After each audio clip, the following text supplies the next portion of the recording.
And on our trip down, we saw a most interesting road sign. Anybody remember Califia and who Califia was? Um, if you do, good. If you don't, you're going to have to hear it from me again. Ah, they're pouring in here. He's the guy who came across from the Gulf, wasn't he? No. We had a guest here in the studio, a guest here in the studio, but I'll give you half credit. She's the mythical queen of the island of California. There you go. Wow. There you go. So, and here was the actual Califia turnoff.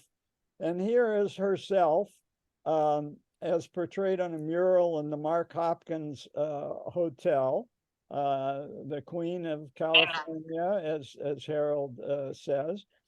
And my daughter-in-law, who's from Colombia, had never heard of Montalvo, who wrote this crazy novel in 1510. This is before Cortez goes to Mexico. This is, you know, the island of California, which Bob and I have meditated on in detail, was very much alive and well. But anyway, she was an Amazon, and my daughter-in-law loved Superwoman growing up and identified with the Amazons that way. But here she is, Hispanic. She had no idea about Califia. And her fabulous tale, you remember in 1510, it was only like 60 years after the Ottomans took Constantinople and turned it into Istanbul. And the Spaniards are still processing that. And of course, they're processing and throwing the Ferdinand and Isabella are throwing out their own Muslims from Spain. But the story of Califia is she goes and fights on the Muslim side initially, but that allows her to have a conversion moment. She converts to Christianity, marries, and brings her husband back. I don't know when they gave up male infanticide, these Amazons.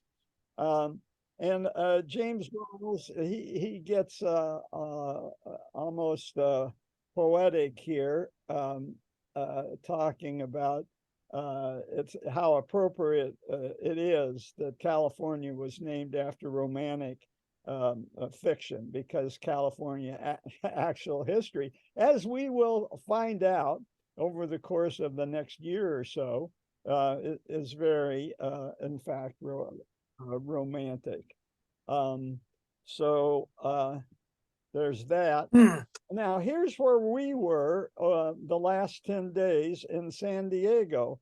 And we remember we've left Cabrillo cooling his heels in San Diego as we take a little time out to take a look at our own world. And this is his ship in Mission Bay, presumably.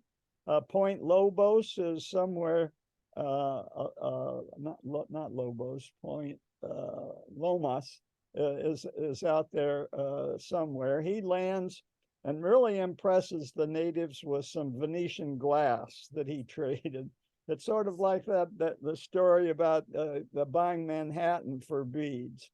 And the local Native Americans have been coming to the beach in San Diego, for 12,000 years. They were seasonal and went up in the mountains. And of course, 12,000 years ago, the beach was much further out. The water level was much lower. And so Cabrillo was here somewhere. There's probably Point Lomas out there. And this is our youngest son, Tim's birthday. All right, so we've also been following Ukraine, and the last time we talked about this loose cannon Prigozhin, and guess what? He's still very much a loose cannon. All this week, he's been making headlines. It's been crazy, some of the stuff that's been going on. He's, of course, the head of the Wagner group, and he's been complaining that he wasn't getting enough ammunition. And he's been attacking viciously his own established military. So it would be like Proud Boys attacking the Pentagon. And so there was a rumor that he had leaked intelligence on Russian army positions with Ukraine. He denied that, but this was a Washington Post story. But this takes the cake. This week, he posed with a dead body, claiming it was a body of a U.S. Special Forces vet who was volunteering, not there officially, in Bakhmut. And he's seen inspecting the body and very with great grandiosity. He says, "We'll put him in a coffin, and cover him with an American flag." So that's Ukraine update. Anybody have anything further to add on that? Aren't the Russians pulling out of Bakhmut? Aren't they losing territory now? They are. Right. They've in the last 24 hours, they've Ukraine's advanced a mile apparently. Right. All right, but this is our main topic, and as I told y'all, The Economist came out with a special report entitled "Peak China." Some of you may have read the summary of it, the editorial summary, but there are 5 other articles. And the thesis is that the ascent is leveling off, and the Economist decides to make a more optimistic headline out of that. Doesn't have to be dangerous. The authors of the book that they quote was published 6 months ago. That's when The Economist came out with their special report asking, what does China want? But these 2 authors, they're professors at Tufts and Johns Hopkins. They came out with a book, The Danger Zone. And the phrase "peak China" is The Economist, not theirs. So this is their book, and they're a little less sanguine. They're saying danger zone, that China's peaking is fraught. And so if you want to listen to a podcast interview with these 2 guys, here's the link, and that podcast came out just a month before their book was published in October, and a month before The Economist came out with the question, what does China want? And this is a quick summary of what the peak China theory. China faces decay. And there's some signs of that. Zero COVID didn't work out too well for them. They've got a real estate problems. They've had a lot of corruption, and they have reached the point where they could disrupt the existing order, as they have with their alliance with Putin.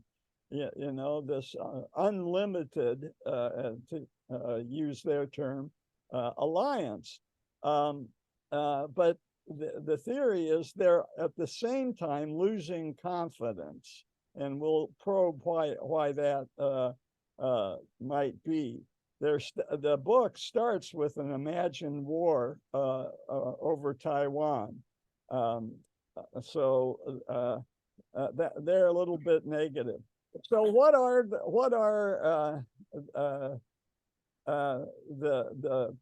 tailwinds? They were being blown forward by tailwinds, and now they're sailing into the wind demographically.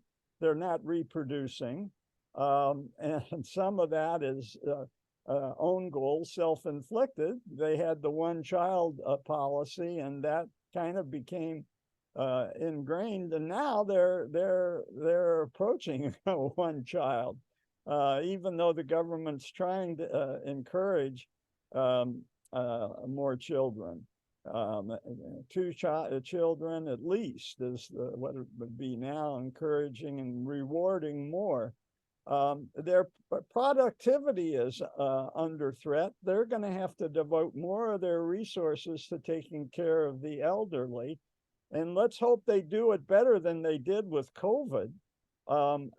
Early on, they came out every time the United States or the West had a development with mRNA, and there were early reports, that causes blood clots and 6 out of a million women.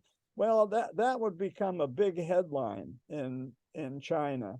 And apparently the elderly living through that period of negative publicity about vaccines got it in their head that any vaccine would be bad. And they didn't get vaccinated. I think they only 40% vaccinated. At the time that China released zero COVID, we don't know what the cost of that was in the country, but the Chinese know. They've lived through it. But there's no statistics on that.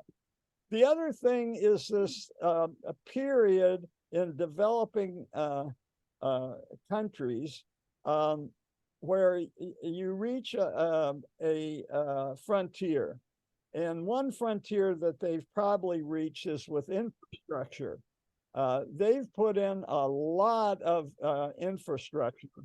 As Ramsey and Janet took us on a trip to China, 2014, and we saw amazing infrastructure, railroad lines, bullet trains, tunnels that cut off hundreds of miles of mountainous driving.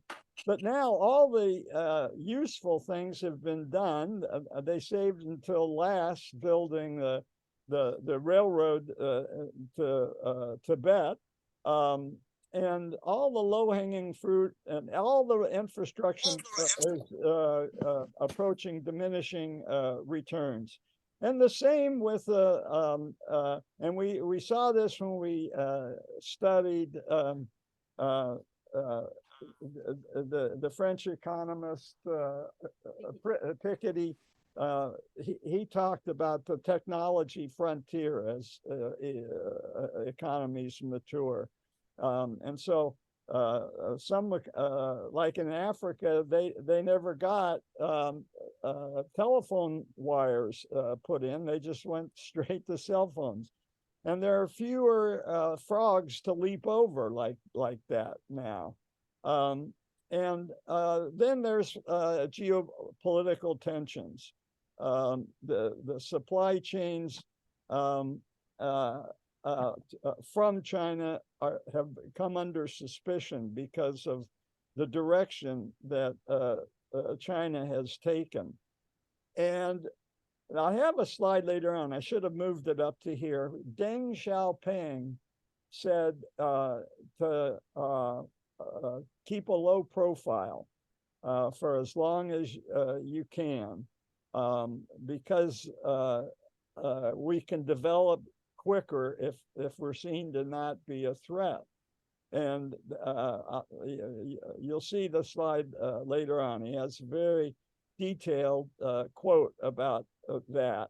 But Xi Jinping has certainly broken away from keeping a low profile.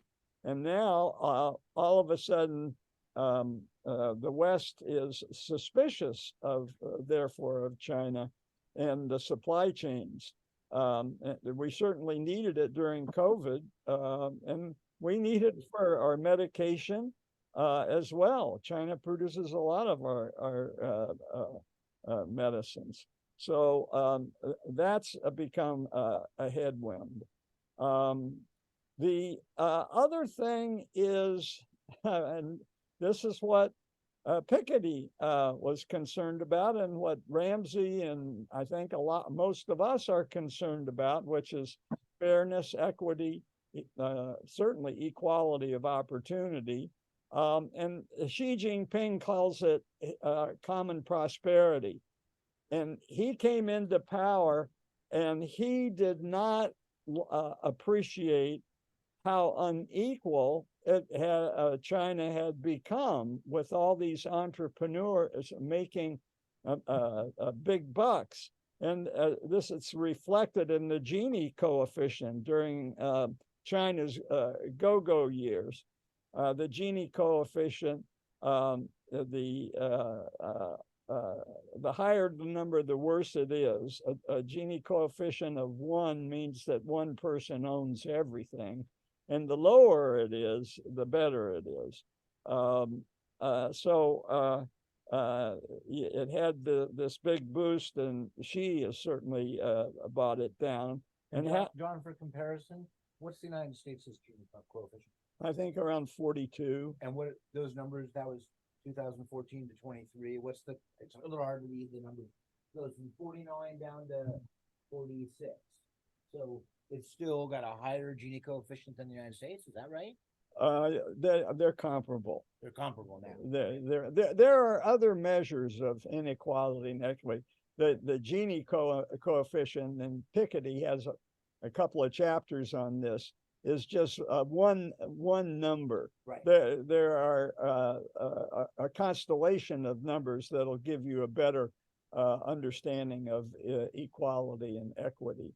Right, but it's really equality of opportunity is what we're after. And I think everybody agrees on that. I'm surprised that isn't mentioned more often. I'm sorry, go ahead. No, I was just saying, I mean, some of the Scandinavian countries have Gini coefficients I think are like 32 or 35 or something.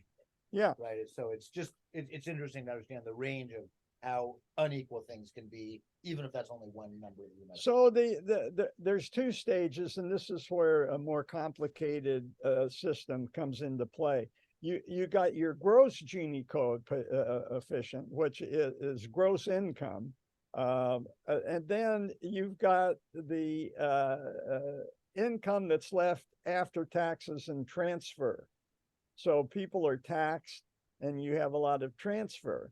And certainly United States does a lot better in equity after that transfer, and Obamacare has really helped that measurement, interestingly. But that's where Scandinavia comes in. I think Sweden, if you look at their absolute income distribution, is kind of crummy, but after transfer, it's amazing how well the Scandinavian countries do. And I think the theory of that, and I agree with it, is let the animal spirits loose, let the free market accomplish what it can. And then after everybody's innovated and made a lot of money, make your adjustments there. Don't dabble with the incentives of the free market. But guess who's doing that? Xi Jinping. He took on Jack Ma, and I think the casus belli was Jack Ma wanted to post a new business on the New York stock exchange instead of Shanghai or Hong Kong. And the Chinese regulators yanked him back pretty severely. And his stock valuation therefore plummeted. That's how he lost most of his wealth. They didn't expropriate his money. They just said, you're not going to be able to be as freewheeling as you have been. And Jack Ma saw the writing on the wall. He got out of Dodge, But he did sneak back in to see relatives in Hangzhou, a beautiful city. And of course he'd want to go back, and then while he was there, he got the vibrations that he'd better get out of Dodge again. So he fled to Japan after visiting other places. And who else fled to Japan that was trying to change China? Sun Yat-sen fled to Japan. I always thought that was interesting, because you don't figure that the Japanese would have been sympathetic, but at that time they were. And so Sun Yat-sen had very good Japanese friends, was accepted by the intellectual class. So where is he now? He's the article. Shigeko pointed out, the article said that he was teaching, and he is. He's a visiting professor at Tokyo College, and he's interested in, wait for it, agriculture. So maybe he's seen what Resnick has done, making such a bundle of money in agriculture and our southern Central Valley by tapping the aquifer. And we saw that on the road down, just all the flourishing. We took some side roads too, and just drove them on all those fields that you don't appreciate as much from Highway 5. But yeah, so Tulare Lake has not filled abnormally yet, but there was a sign that the road to Corcoran was cut off.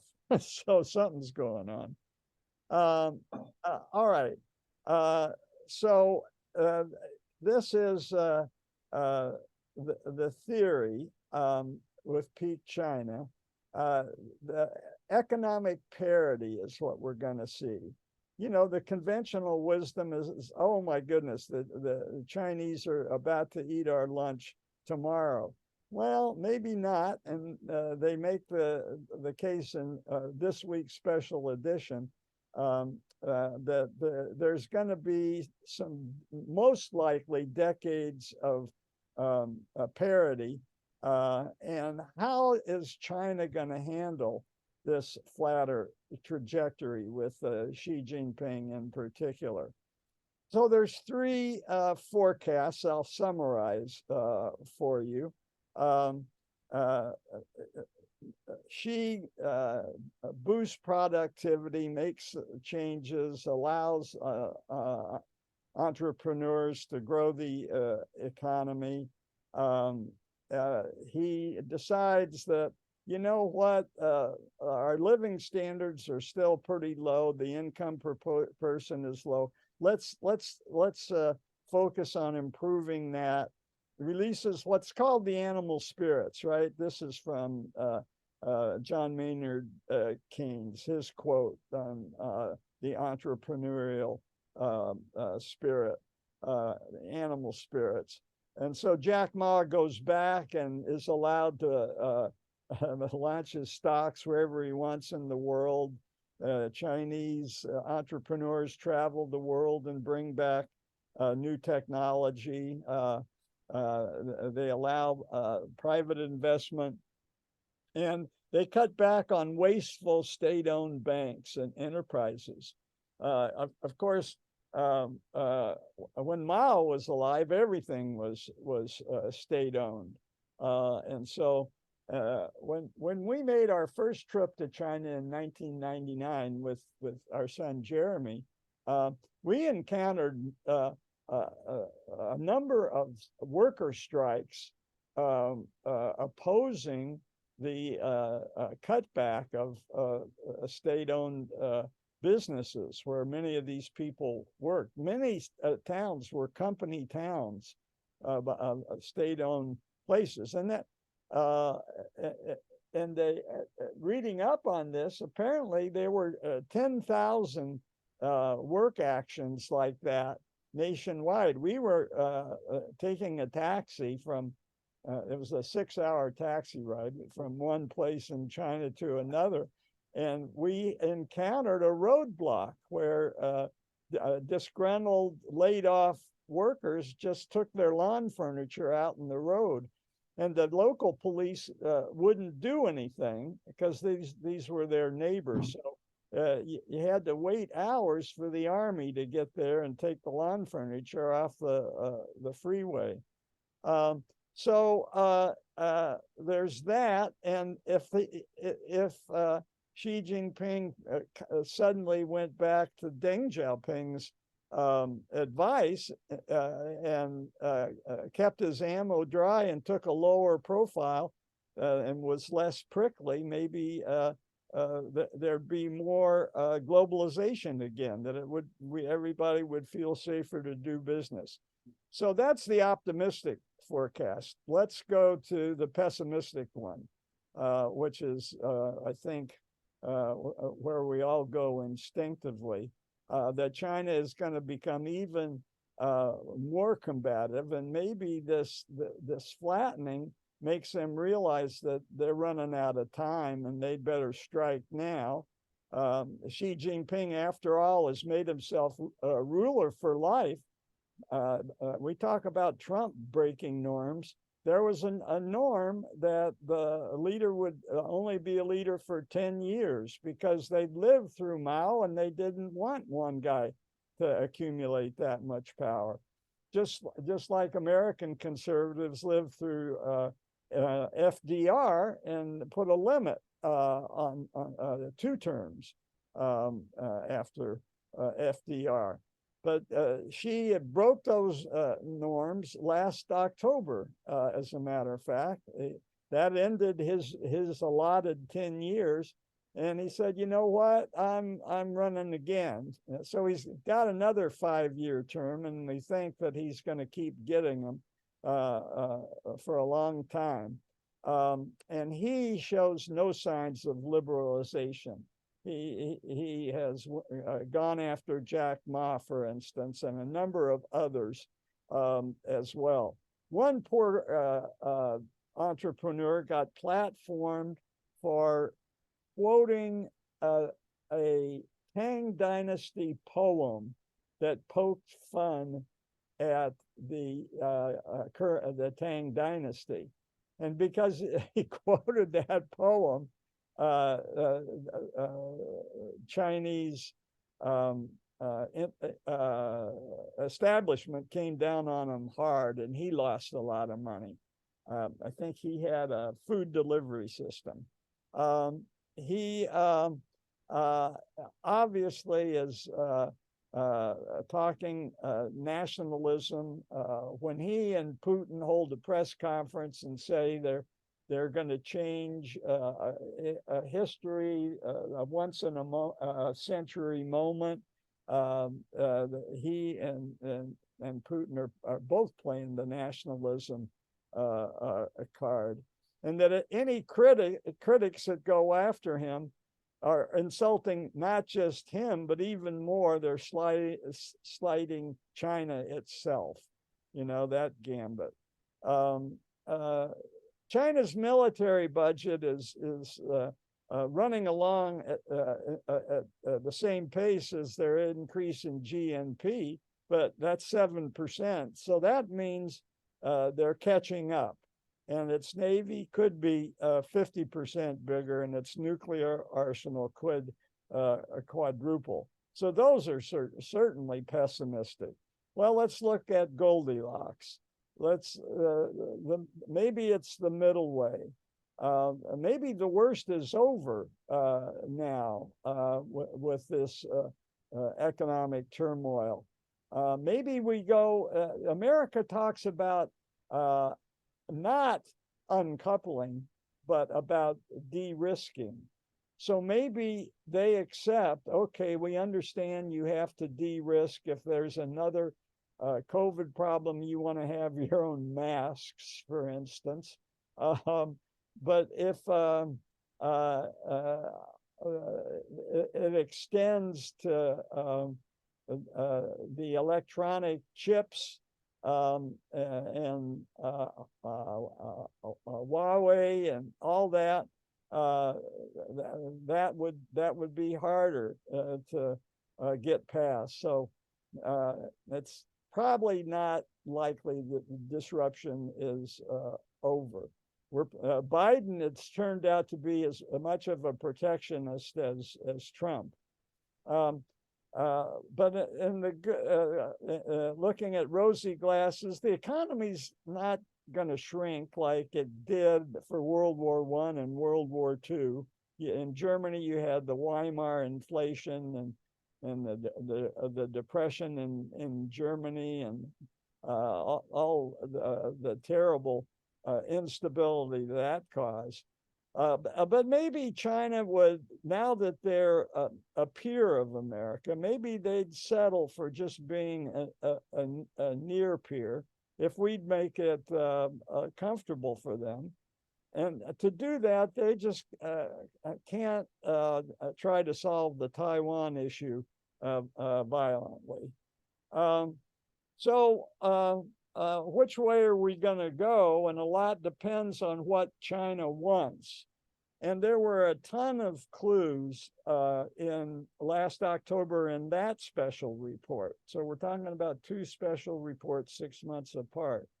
And we discussed it, but we didn't really go into the full detail of that report. We started off by Ramsey going over the post-World War II order so we could understand what it was that China doesn't like. And of course, one of those is the dollar being the international currency. Ramsey went over all of these developments. We certainly won't go over them again. I just post them for review.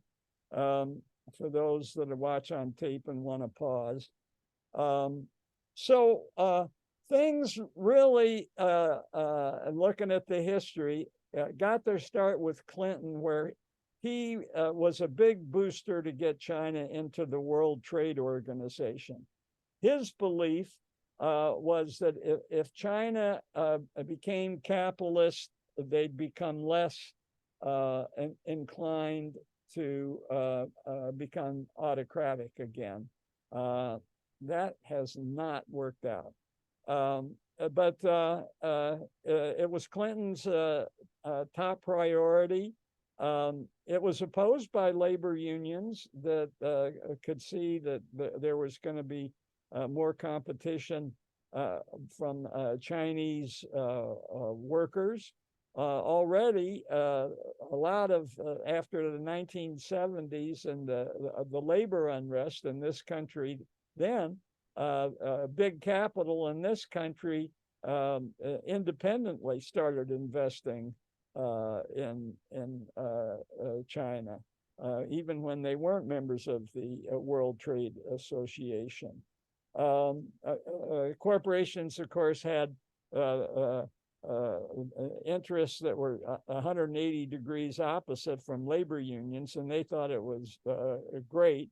And I think that's been a criticism of Clinton's. Hillary tried to thread the needle with the Trans-Pacific Partnership, but Trump canceled that on his first day in office.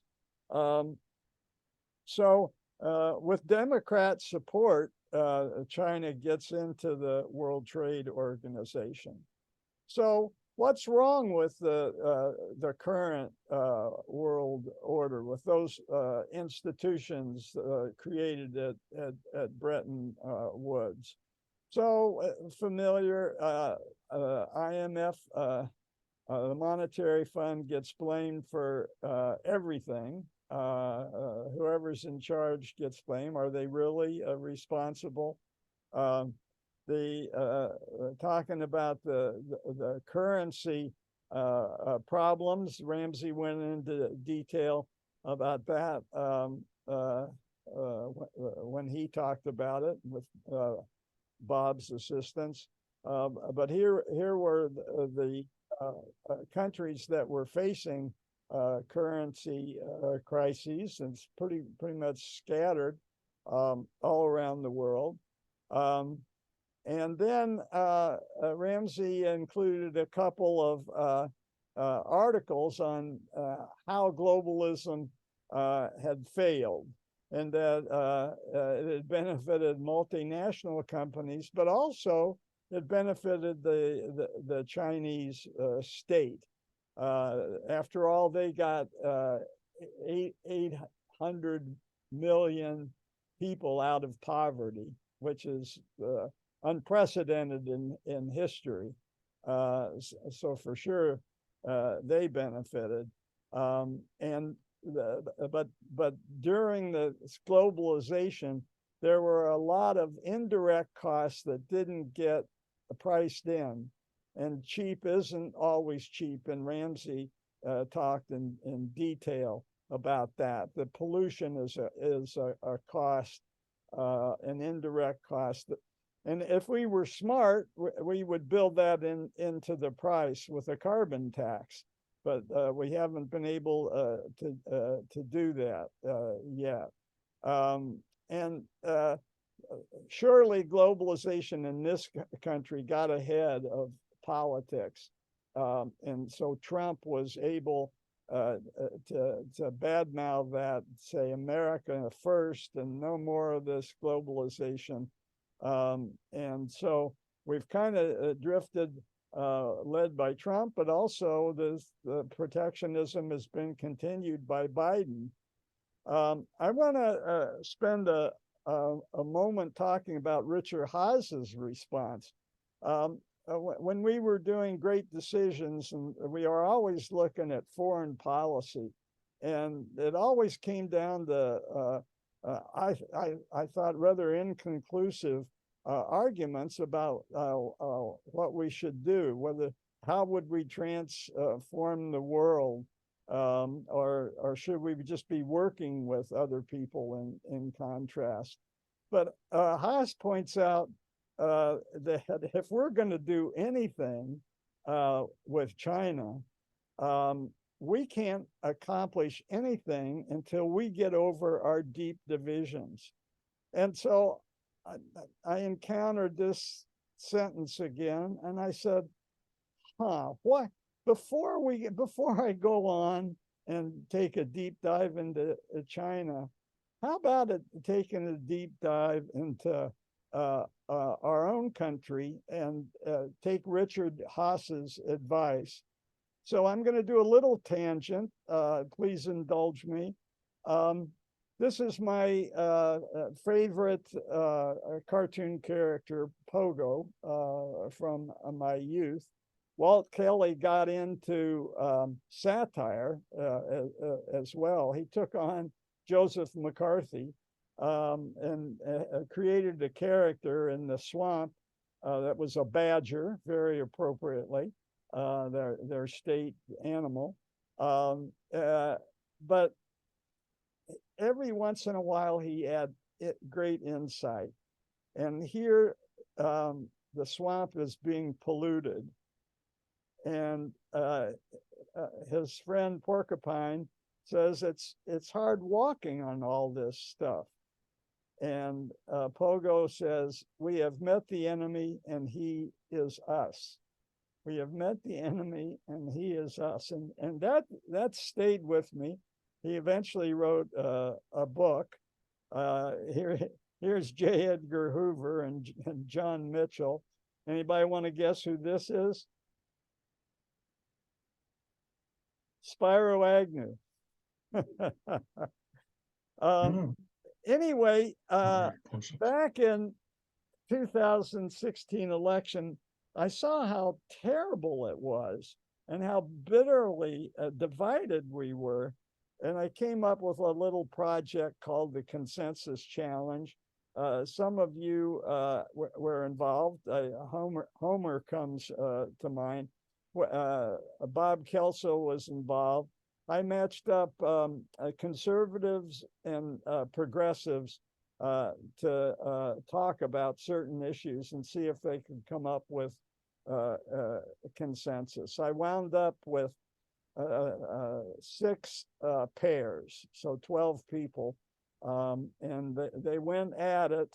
We set up a website. It was a pilot program that we're all really fair-minded independents. Let's work it out. And one couple came up with three consensus statements, which I thought was a great success. Heiko thought it was a failure. But our divisions, Jonathan Haidt, while I was doing this project, I ran into him. He was doing some really interesting work. He's kind of controversial. He is a self-described liberal, but he sees some of the problems that liberals have made in discussing the issues, and of course has been a target on Twitter. But he just gave a talk in British Columbia. Some of you know Mark Will. Mark Will sent me on to this website. If you go, you can watch this talk that I'm about ready to summarize for you, because I think he's really done yeoman's work. But before we get to that, this was the stuff that impressed me, and the work he was doing between the way the difference between liberal values and conservative values. And he came up with 6 values, and the thickness of the line equals the weight that liberals seem to put on the importance of all these values, the valence. So the highest valence is care and harm.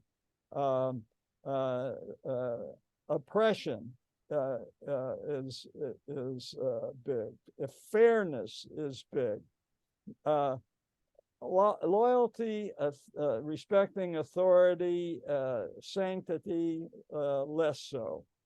A libertarian, they value, of course, liberty more than everything else, just as an example.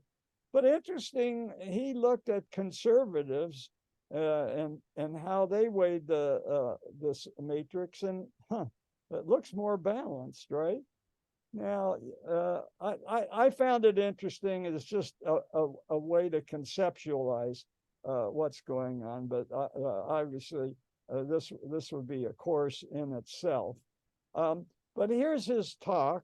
He gets up, he's in British Columbia, and he put up some slides, and I thought they were so good, I went back and took screenshots the second time around. So now I'll show you the screenshots so you can read more in detail. And its history.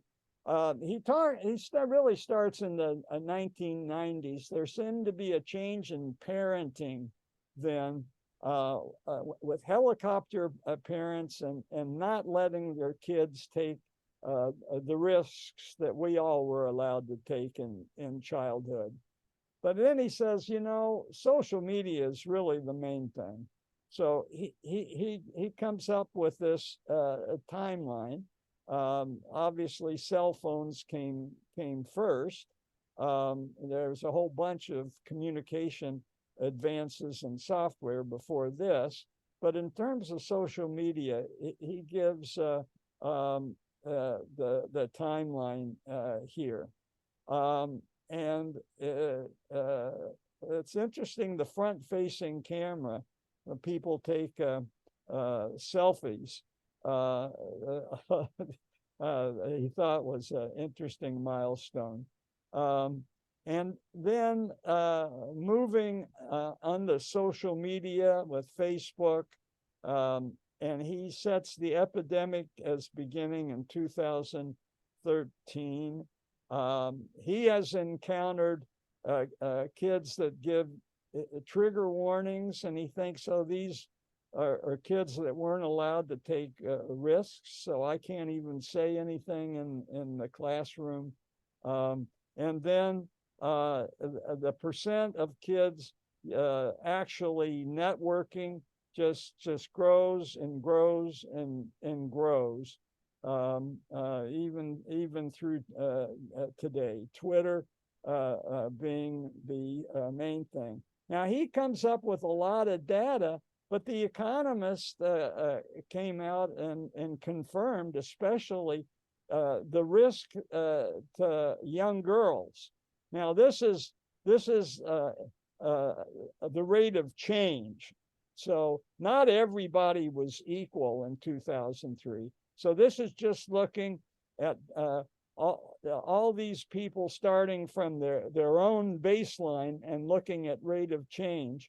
And you see the rate of change of female teens, the suicide rate has just skyrocketed.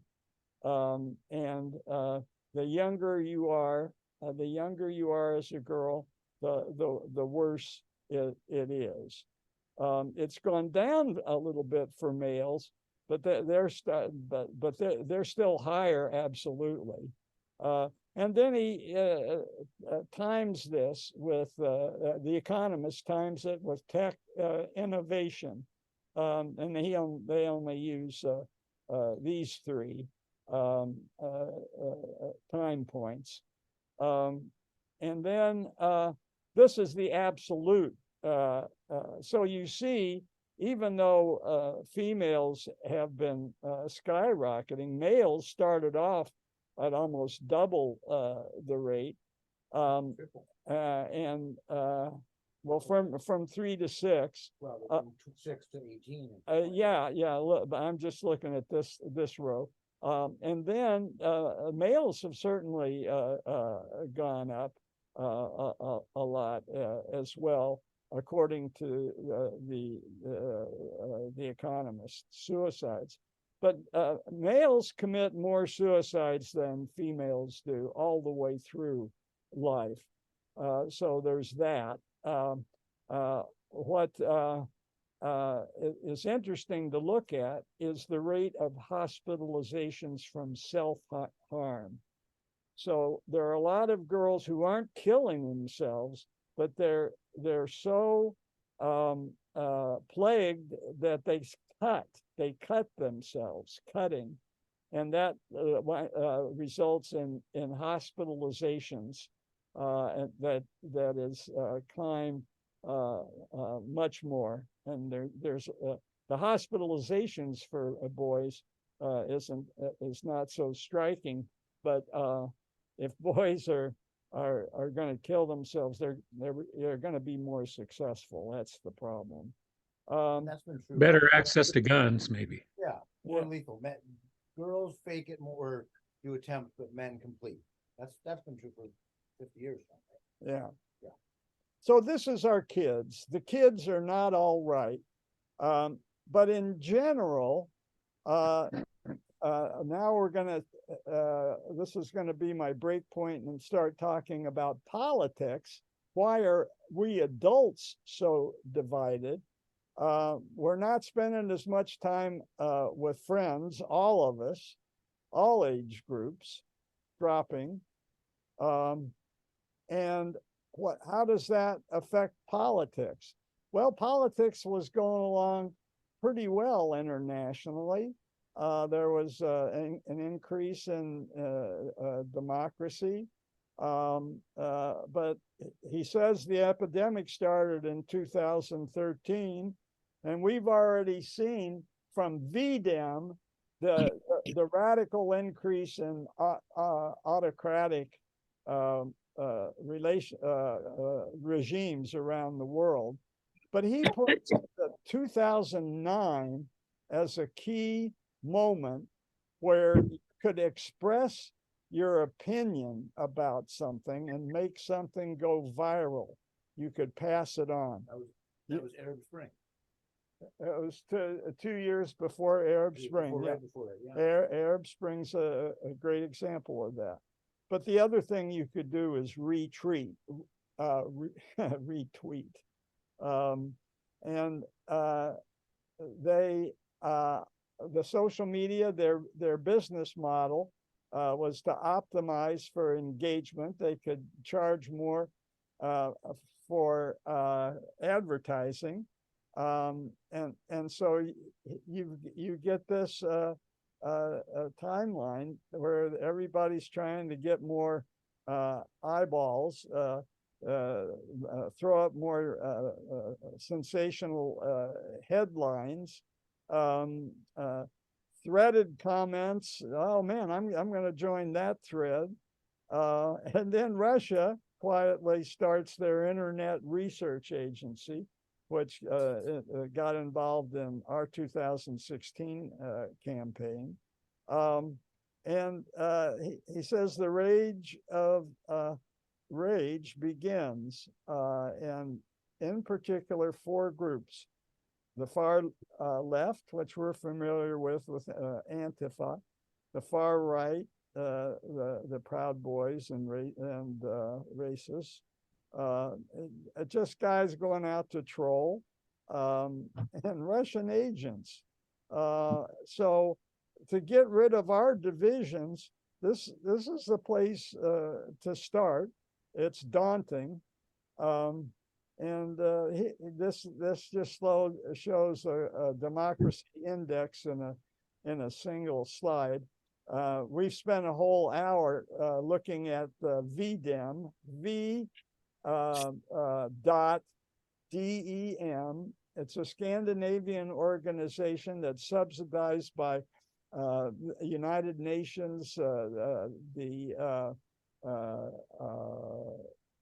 OECD, and they've got a lot of money, and they have put together a lot of data, and they come out with an annual report. It should be about now that they come out with their new report on democracy and how it's doing, and it hadn't been doing well, as you recall from the slides, and we can review those again.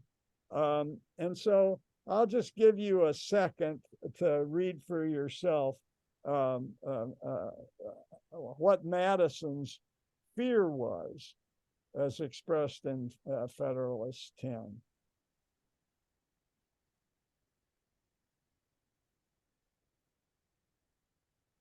So this is basically Madison's nightmare. And I think Haidt has done a good job. I recommend, if you found this interesting, give his talk in British Columbia a listen. And he thinks the young people are canaries in the coal mine. They're having problems, and they were the first ones to feel it. But man, our zeitgeist, our democratic optimism has taken a hit. Things fall apart. That's the Irish poet. Oh, come on. Died in Sligo. We visited his tomb. Madison's nightmare, and Democracy After Babel. And I think this is the book that Haidt is going to put out on this, relates to Babel, which he thinks a very apt metaphor. He ends by talking about the confirmation bias, and we've really got to go out of our way to find other people to talk with. That's why we tried this consensus challenge, failed pilot study. And this reflects Socrates. The Socratic dialogue. Socrates was not interested in books as much as he was just interested in going down to the agora and engaging one-on-one with somebody else that preferably doesn't share your belief, and you keep your ears open to evidence you hadn't considered before. And if I ever launch a consensus challenge again, I'm going to use good faith critics make you smarter. And just talking to Bob Kelso once a month, I think has made me smarter. We used to go at it all the time, once a month in Ramsey's sessions. But if you shoot your critics, you shoot yourself in the brain. So that's But Jonathan. John, Yeah. William Butler Yeats, Thank you. the center cannot hold. Thank you. Thank you. The center cannot hold. Things fall apart. I think he wrote that in the mid 1920s after the Irish Civil War. And we visited his grave in Sligo. So structural stupidity, I see it on my side, on the left, and I have some family members who have been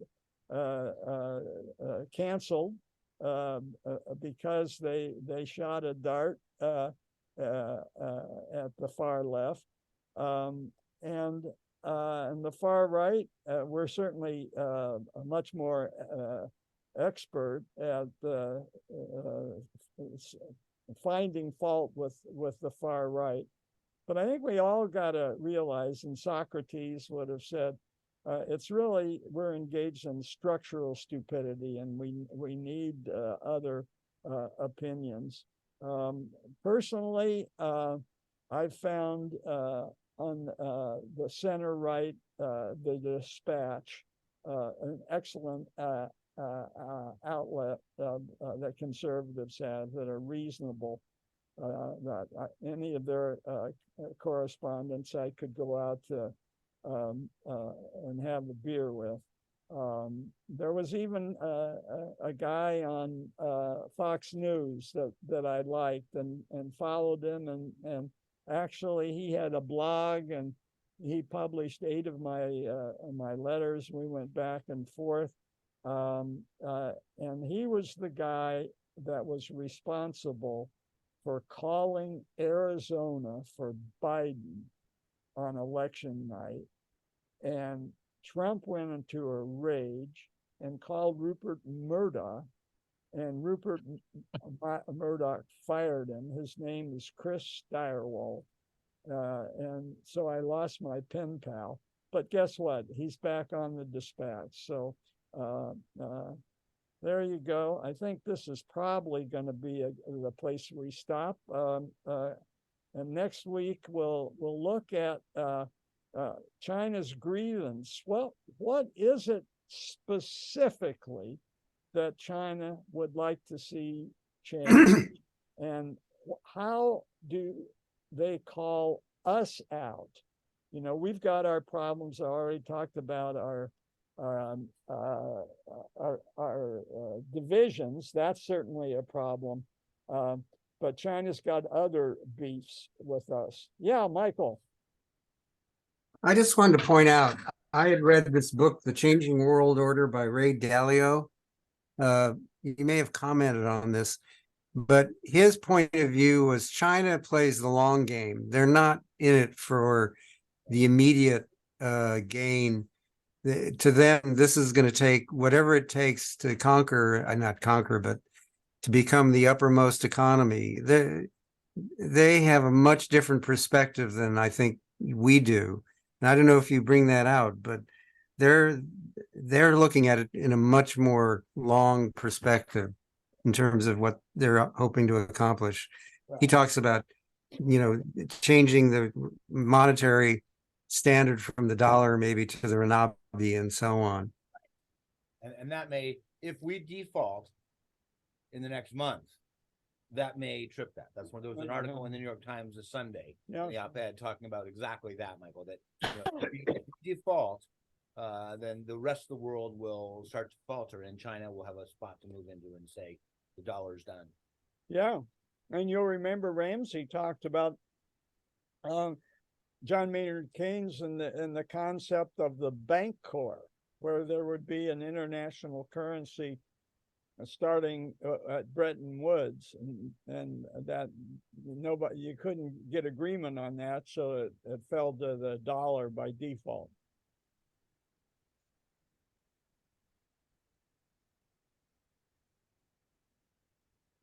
Okay.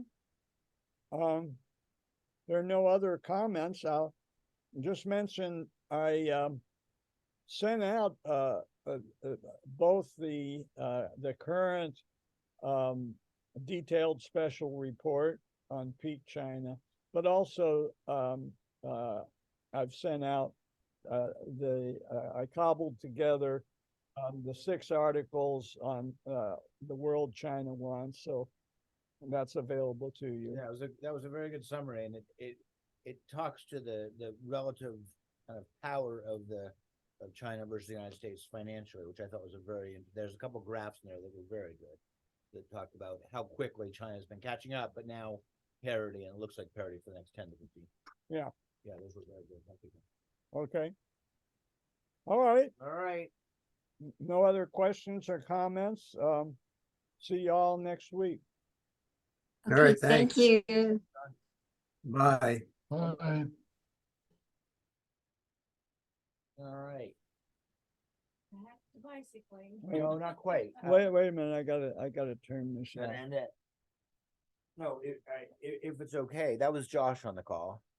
Wait, Call I took. wait just a second. I've got to stop the recording.